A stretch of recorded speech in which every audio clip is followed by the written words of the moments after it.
Oi pessoal, tudo bem com vocês? Sejam bem-vindos de volta ao canal.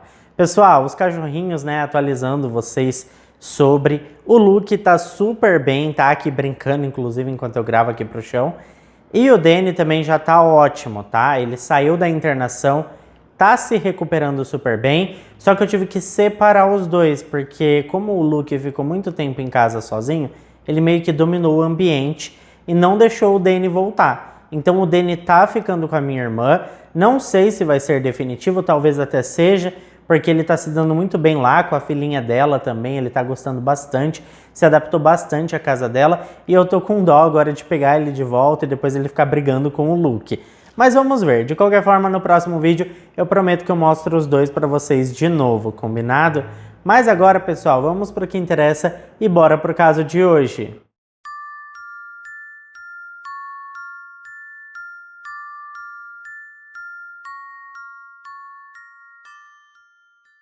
Gente, o caso de hoje é assim bastante chocante, controverso e trata assim de assuntos ainda delicados para nossa sociedade de maneira geral.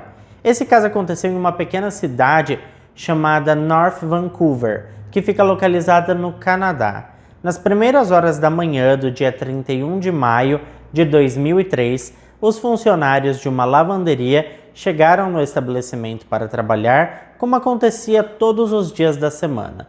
Como eu acabei de dizer, a cidade de North Vancouver é muito pequena, bastante tranquila e basicamente nada de extraordinário acontecia naquela região. Então os funcionários chegaram para mais um dia comum, sem expectativas de grandes acontecimentos, mas desta vez as coisas seriam diferentes. Aquele dia 31 de maio de 2003 seria marcado para sempre na vida dos moradores do pequeno vilarejo.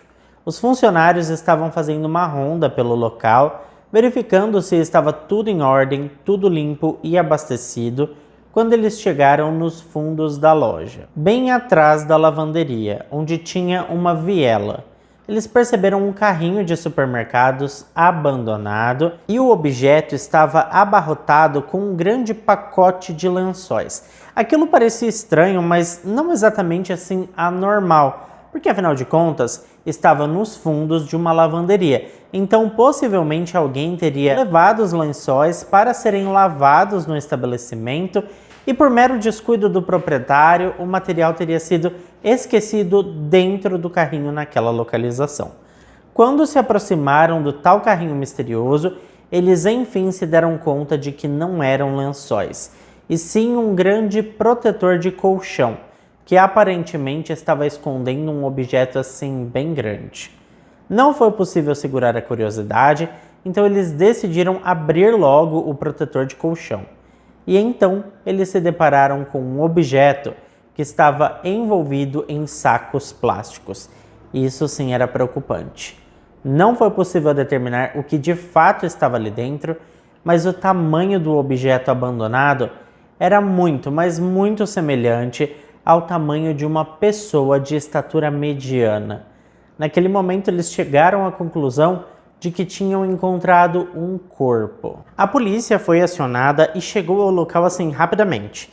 Os oficiais mais que depressa isolaram a viela, que obviamente estava enchendo rapidamente de pessoas curiosas que conversavam e criavam teorias mirabolantes sobre o que de fato teria acontecido. Quando finalmente os policiais abriram ali todos os plásticos, eles descobriram uma cena chocante. Lá dentro daquele misterioso carrinho abandonado estava uma mulher trans muito conhecida na região, chamada Shelby Tracy Tom. Ao contatar a central da polícia, os oficiais foram informados de que a Shelby tinha sido relatada como desaparecida por seus amigos e colegas de trabalho 4 dias antes dessa triste descoberta. Dentro desse período, ninguém tinha visto a Shelby e também ninguém tinha ouvido falar dela. Ninguém sabia nada sobre o seu paradeiro e a verdade é que, infelizmente, a mulher esteve morta esse tempo todo. E isso se confirmou por conta do seu avançado estado de decomposição. Inclusive, isso dificultou bastante o trabalho da autópsia. mas inegavelmente já levantava assim uma primeira pista. A Shelby provavelmente tinha sido atacada e morta no mesmo dia em que ela desapareceu. O detetive-chefe do Departamento de Investigações Criminais da polícia canadense explicou para as mídias que isso por si só já era bastante curioso, porque se o corpo só apareceu agora, onde é que ele esteve durante esses 4 dias? Será que o assassino a escondeu? Será que o responsável por isso teria escondido de propósito ou esteve durante todo esse tempo tentando ali encontrar uma forma de se livrar dela? Bom, o relatório do patologista forense ficou pronto e ficou determinado ali que a causa da morte foi asfixia mecânica. Alguém a segurou pelo pescoço até que ela não conseguisse mais respirar. E com isso, os oficiais finalmente admitiram publicamente a confirmação que todos esperaram. Shelby Tracy tinha sido assassinada. Como sempre acontece nesses casos, né, gente? Todos os amigos e também todos os familiares que foram encontrados pela equipe de investigações foram interrogados, mas as respostas eram sempre as mesmas. Ninguém sabia dizer quem poderia não gostar da Shelby e ter feito isso com ela, porque ela era bastante carismática, muito educada, generosa, uma pessoa muito boa que levava a vida assim com muita leveza e respeitava todas as pessoas. Até mesmo vizinhos e populares disseram aos oficiais que era impossível não gostar da Shelby e que ela não tinha inimigos. Ninguém presenciou brigas e nem mesmo nenhuma confusão envolvendo a mulher. Então era impossível saber quem poderia ter feito aquilo. Entretanto, uma descoberta recente chamou a atenção de um dos investigadores. Ele descobriu que a Shelby tinha um perfil na internet que estava hospedada em um site de diversão adulta. Indo um pouco mais a fundo, ele descobriu que a mulher era bastante requisitada em toda a área de North Vancouver. Ela era tão procurada que era bastante criteriosa em suas escolhas e dispensava vários homens regularmente, de acordo com seus próprios critérios. Ou seja, ela recebia ali muitas propostas, então tinha a liberdade de escolher quais ela aceitaria ou quais ela não aceitaria. Ela não saía com qualquer um. Nessa altura, gente, a Shelby tinha acabado de se formar bacharel em História. Foi ela mesma quem pagou por seus estudos e saiu da universidade sem dever nada para ninguém. Ela também pagava sozinha o seu aluguel e o financiamento do seu carro. Amigos da mulher explicaram aos investigadores que ela sempre foi independente e que pretendia arrumar um trabalho como assistente social e ajudar outras pessoas. Seus colegas da faculdade disseram que ela nunca negou que trabalhasse com diversão adulta, afinal de contas esse trabalho tinha proporcionado ali condições financeiras suficientes para que ela pagasse por seus estudos, pagasse ali as suas contas e todas essas coisas. A Shelby contou ainda a seus amigos, que pretendia parar com esse trabalho assim que começasse a trabalhar como assistente social. Ela sempre dizia que seu sonho era ajudar outras pessoas, principalmente pessoas trans, porque como ela mesma dizia, embora os seus pais a tivessem acolhido e respeitado a sua identidade de gênero desde criança, embora eles tivessem aceitado que ela era independente de qualquer coisa, ela sabia que isso não era regra. Ela sabia que muitas pessoas trans eram desprezadas, abandonadas e rejeitadas pela família. Então o seu maior sonho era trabalhar com essas pessoas e ajudá-las a se reerguer. A verdade é que a Shelby parecia ser uma pessoa incrível. Ela estava sempre ajudando todo mundo, por onde quer que passasse, e era realmente muito difícil entender quem poderia ter feito algo tão horrível com ela. Bom, gente, como vocês já devem estar imaginando, os oficiais rapidamente levantaram a primeira teoria. Eles passaram a acreditar que a mulher tinha sido atacada por um de seus clientes. Ela poderia ter ido a um encontro que não acabou nada bem, ou mesmo que tenha sido enganada e atacada por algum homem que ela tenha rejeitado em seu perfil no site adulto, porque ela rejeitava muitos homens, Então, poderia acontecer ali de algum ter raiva dela e se vingar da mesma, né? E naturalmente isso nos leva à noite em que a Shelby Tracy desapareceu. Os oficiais descobriram também que a Shelby não tinha apenas um perfil hospedado em site adulto. Ela também aparecia em alguns locais onde homens dispostos a pagar por diversão costumavam frequentar. Era a noite do dia 27 de maio de 2003, quando a Shelby se deslocou para um clube chamado The Penthouse, que fica localizado no centro de Vancouver. A verdade é que ela costumava ir a esse clube com frequência e nunca falava seu primeiro nome para ninguém. Ela dizia apenas que se chamava Tracy e é por isso que ninguém a conhecia como Shelby nessas casas noturnas. Bom, naquela noite do dia 27 de maio de 2003, ela estava dançando quando foi abordada por um homem chamado Jatin Patel. E então os dois começaram a conversar. Eles pediram ali algumas bebidas e começaram a rir e beber juntos. Uma conversa bastante animada e amigável. Mas quando a Shelby percebeu que o Jatin estava demonstrando interesse, ela esclareceu que estava naquele ambiente apenas profissionalmente e que se ele quisesse continuar com aquilo, ele teria que pagar. Jatin revelou que aquele não era um problema e disse ainda para que ela fosse com ele para o hotel onde ele estava hospedado, que curiosamente ficava um pouco longe do clube. A Shelby demonstrou preocupação porque ela não gostava de ir muito longe. Quando os clientes diziam que estavam hospedados longe do clube, ela acabava recusando.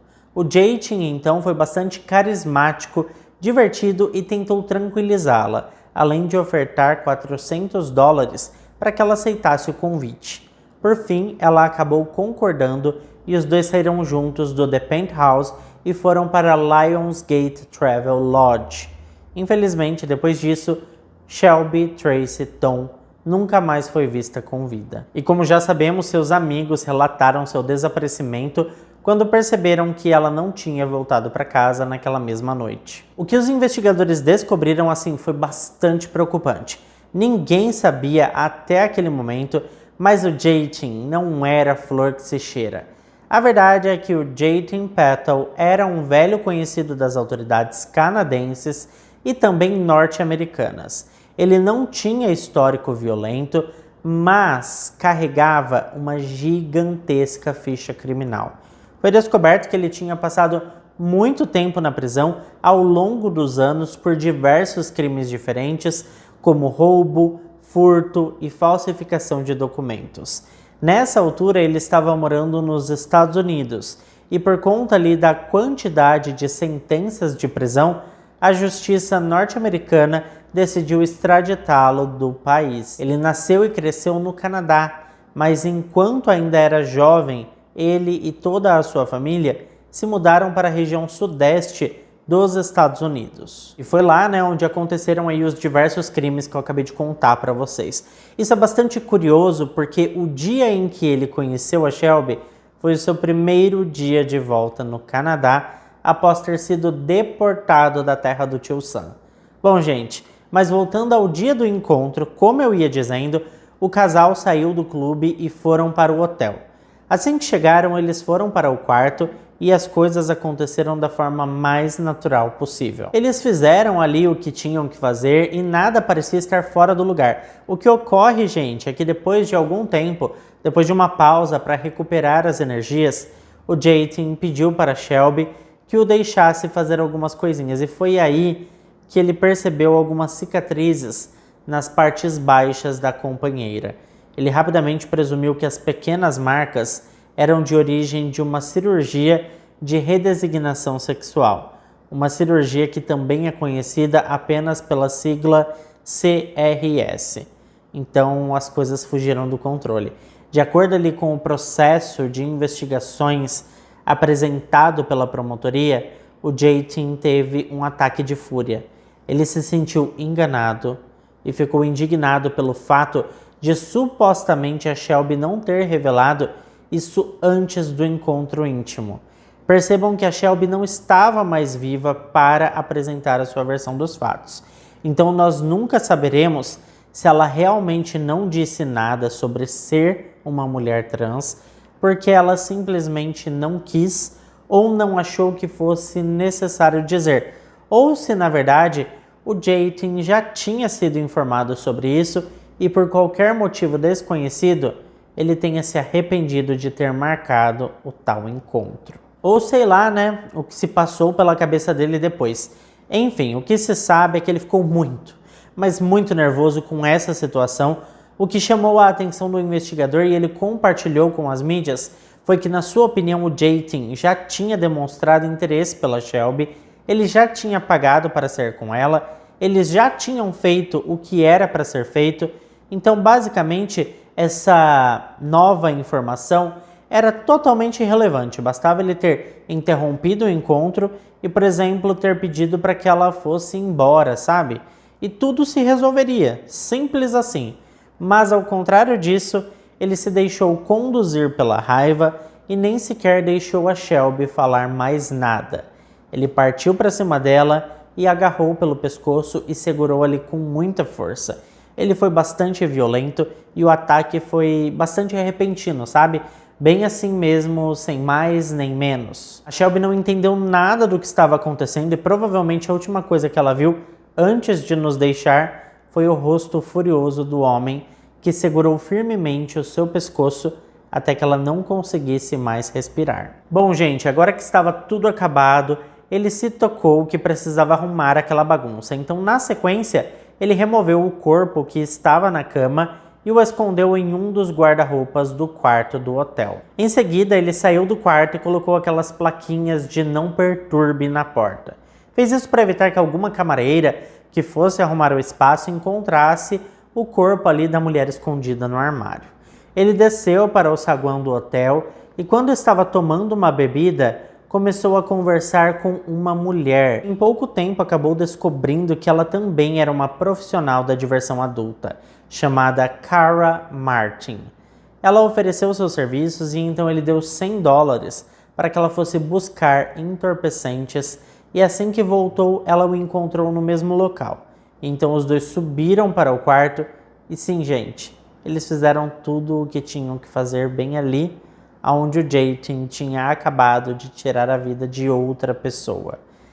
É mórbido demais, né? Bom, os dois estavam se divertindo na cama ao mesmo tempo em que no armário, bem ao lado deles, estava escondida a Shelby, ou o corpo dela, né? Isso é bastante bizarro, né? Para dizer o mínimo assim. Bom, por fim, no momento em que o Jatin estava terminando de tomar o seu banho, a Cara Martin começou a xeretar pelo quarto. E não demorou muito para ela descobrir o que estava escondido no armário. Mas ela era uma pessoa bastante acostumada com bizarrices e fez assim todo o possível para manter a calma. Ela teve consciência que o Jatin poderia ser um homem perigoso e que gritar ou sair correndo poderia não ser uma boa ideia. Ela respirou fundo e deu de cara com o Jatin que estava saindo do banho. Ela manteve a calma e perguntou o que é que de fato tinha acontecido naquele quarto. Para a surpresa, o Jatin não ficou perturbado, nem nervoso, nem nada. Ele ficou ali super calmo e confessou para ela tudo o que tinha acontecido. Falou sobre o encontro no clube, falou sobre como levou a Shelby para o hotel e contou também como tirou a sua vida, com a maior naturalidade possível, como se fosse assim um passeio no parque. Ele revelou que o único problema era justamente o que fazer dali em diante. Ele admitiu que pensou em jogá-la ao mar, desmembrar, queimar ou enterrar em alguma floresta próxima. Mas a Cara, que continuava calma e tentando ali gerenciar essa situação, protestou, dizendo que nenhuma daquelas ideias era boa. Aos poucos ela foi ganhando a confiança do Jatin e enfim ele permitiu que ela saísse do local. Mas primeiro, ele deu dinheiro a ela e alguns pertences da Shelby e a fez prometer que não contaria nada a ninguém. A Cara então saiu dali correndo e sem olhar para trás e de fato, ela decidiu não denunciar nada para a polícia. Durante os próximos 3 dias, o Jatin ficou dormindo naquele quarto de hotel com o corpo enfiado no guarda-roupas. Ele ainda não sabia o que fazer, mas conforme os dias passavam, é claro que o mau cheiro foi tomando conta de todo o ambiente, e então ele soube que precisava fazer algo com urgência, para resolver aquela situação sem se tornar suspeito. Por fim, na noite do dia 30 de maio de 2003, Jatin Patel envolveu a Shelby em vários sacos plásticos e depois pegou a capa do colchão da cama e a embrulhou. Ele esperou até anoitecer antes de arrastá-la para um beco próximo, que, como já sabemos, ficava no fundo da lavanderia. Os investigadores explicaram também que não haviam câmeras de segurança no beco, então inicialmente eles não sabiam quem tinha deixado o corpo no carrinho, mas ao abrir o pacote, eles identificaram a logomarca da Travel Lodge, e foi assim que a polícia entrou em contato com o hotel e conseguiram muitas informações. Os oficiais descreveram a Shelby e rapidamente receberam a confirmação de que ela foi vista entrando no hotel e indo até um dos quartos com um hóspede masculino. Em poucos minutos eles descobriram qual hóspede era e, como a gente já sabe, era o Jatin Patel, que estava hospedado no quarto 21. Por mais estranho que pareça, ele ainda estava lá enquanto a investigação acontecia. Ele não fugiu e nem tentou se esconder. Sabendo que o quarto 21 ainda estava ocupado pelo Jatin, a polícia correu imediatamente para o hotel e subiu até o quarto dele para colher o seu depoimento. Ele estava no quarto no momento em que os policiais chegaram e abriu a porta sem qualquer resistência. Ele se sentou na cama e rapidamente os investigadores perceberam que a cama estava sem o protetor de colchão. Mais que depressa, a polícia o prendeu assim que viu isso e levou ele para a delegacia. Mas o Jatin não estava muito afim de cooperar com a polícia, ele negou tudo, disse que não tinha ideia de quem era essa tal de Shelby e afirmou ainda que a ausência do protetor de colchão em sua cama era apenas uma infeliz coincidência. Por fim, ele foi jogado em uma cela na companhia de outros presos. Na verdade, esse outro detento era um policial disfarçado que tentaria ali ganhar a confiança do Jatin e colher o máximo de informações possíveis. A cela estava grampeada, mas infelizmente o acusado falou pouca coisa, tá? Ele disse apenas que estava encrencado, mas que acreditava que, na verdade, as autoridades não tinham de fato provas contra ele. Os policiais se deram conta de que a estratégia não estava funcionando e então decidiram levá-lo para um interrogatório formal. Foi daí que, inexplicavelmente, o Jatin mudou de ideia, ele decidiu contar tudo mesmo. Ele começou contando sobre a sua prisão nos Estados Unidos, depois falou sobre a sua chegada ao Canadá, falou sobre como e quando alugou o quarto do hotel, contou sobre o clube e como encontrou a Shelby, contou todos os detalhes sobre o que aconteceu no quarto e também como tirou a vida dela. Mas em sua audiência em frente ao juiz distrital, o Jatin se declarou inocente da acusação de assassinato em primeiro grau e por isso seu caso exigiu um julgamento.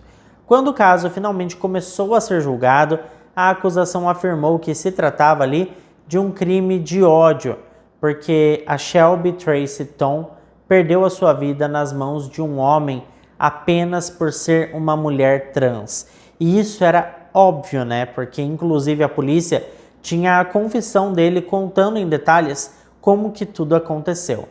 Entretanto, a defesa rapidamente rejeitou esse argumento, alegando que não poderia ser um crime de ódio, porque o seu cliente não sabia que ela era transgênero quando a levou para o hotel.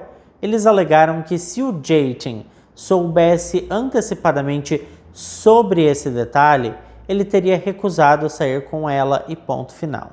A promotoria rebateu, afirmando que se a Shelby fosse uma mulher cis, ela estaria viva e que ele só tirou a sua vida quando descobriu que ela era trans, e isso por si só caracterizava o crime de ódio.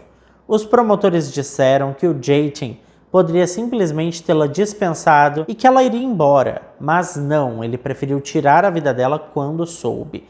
Mas a defesa estava feroz e apelou discretamente para a estratégia do pânico gay, que de forma bastante simplificada é uma estratégia que os advogados usam para justificar e explicar comportamentos violentos contra indivíduos LGBT, com base no argumento de que eles fizeram uma abordagem indesejada a um heterossexual. A batalha no tribunal prosseguiu e, infelizmente, na época em que esse caso aconteceu, não haviam leis que considerassem ataques baseados na identidade de gênero como crimes de ódio. Por isso, o assassinato da Shelby não foi classificado como um crime de ódio. E então a defesa utilizou livremente a desculpa do pânico gay e culpou a Shelby Tracy por seu próprio assassinato. A defesa foi muito mais adiante e alegou ainda que o seu cliente sofria de transtorno de estresse pós-traumático porque em uma de suas passagens pelas prisões norte-americanas ele havia sido abusado por outros presos. Trocando em miúdos, os advogados de defesa estavam dizendo que a violência sofrida na cadeia poderia se equiparar ao encontro que ele teve com a Shelby, no qual ele supostamente teria se sentido traído, humilhado, violentado e todas essas coisas, quando descobriu que ela era uma mulher trans. A defesa estava alegando que esses dois episódios na vida do seu cliente tinham o mesmo peso, a mesma medida. E então, ele agiu violentamente e sem pensar direito. Com isso, a defesa conseguiu mudar a acusação, que era de assassinato em primeiro grau, para homicídio culposo. Agora que a acusação tinha sido alterada, o juiz do caso aceitou que isso acontecesse e o Jatin Patel, de 29 anos de idade, seguiu a orientação dos seus advogados e mudou a sua declaração. Ele solicitou uma audiência ao tribunal e então se declarou culpado de homicídio culposo da Shelby Tracy Tom, que tinha 39 anos de idade no momento da sua morte. Com isso, ele foi sentenciado a 9 anos de prisão. Além disso, o juiz decidiu reduzir 2 anos da sua sentença pelos 2 anos que ele passou sob custódia policial aguardando seu julgamento. Até aí tudo bem, né? Mas o problema foi que o magistrado posteriormente decidiu dobrar esse período, ou seja, ele ficou sob custódia por 2 anos, mas teve uma redução de 4 anos. Ou seja, ele deveria ficar preso por apenas 5 anos após tirar a vida de uma pessoa intencionalmente. Essa incrível, maravilhosa decisão da justiça causou indignação em toda a sociedade canadense. Ninguém conseguia entender como esse veredito e essa sentença foram decididos. Por fim, o Jatin cumpriu sua pena e depois foi liberado para começar ali uma vida nova e livre, leve e solto. Mas como já era de se esperar, assim que ele teve a sua liberdade restabelecida, ele voltou a cometer diversos outros crimes, como roubos, arrombamentos de casas e até mesmo um assalto armado a um banco importante da cidade. Pois é, né? O Alecrim Dourado estava dando trabalho. Alguns anos depois, ele drogou 2 garotas de 13 anos e teve relações não consentidas com elas. Ele foi preso diversas vezes, mas sempre era libertado porque os seus advogados diziam que ele tinha problemas mentais. Era uma vítima da sociedade. Foi vítima do sistema carcerário e todas essas coisas. Por fim, foi somente em 2018 que o Jatin Patel foi classificado como criminoso perigoso. 2 anos depois, em 2020, seus advogados recorreram na Suprema Corte para que fosse retirado o nome dele da lista de criminosos perigosos e que com isso ele tivesse a sua soltura agendada. Mas dessa vez o recurso foi negado pelos magistrados e por isso ele segue preso por seus crimes mais recentes. Enfim, pessoal, mas o que vocês acharam? Esse caso, para mim, é um surto coletivo, né? Como assim? O cara foi quase inocentado e o juiz culpou a própria vítima pela sua morte, né? Eu acho que até um cachorro, se você fizer mal para um cachorro, você tem que ficar preso, porque é um ser vivo, né? E aí matou um ser humano e teve essa sentença. Bom, sorte que ele ficou preso depois pelos seus outros crimes, né? Mas esse cara teve sorte, hein? Porque ele saiu tantas e tantas vezes da cadeia, conseguiu se livrar tantas vezes de tantos crimes que eu fiquei, assim, extremamente chocado. Eu não sei como que a justiça não pegou ele antes, não segurou ele antes. Na verdade, eu acho que ele deveria ter ficado preso lá nos Estados Unidos quando ele cometeu aqueles primeiros crimes dele. Mas enfim, né? Um surto coletivo. Eu quero saber a sua opinião sobre esse caso aqui nos comentários, porque eu adoro passar horas lendo os comentários de vocês. É um dos meus passatempos preferidos. Muito obrigado a quem ficou até aqui comigo. E se ficou até aqui, não esquece de deixar o seu like, que ajuda muito na divulgação aqui do canal e é muito importante para mim, tá?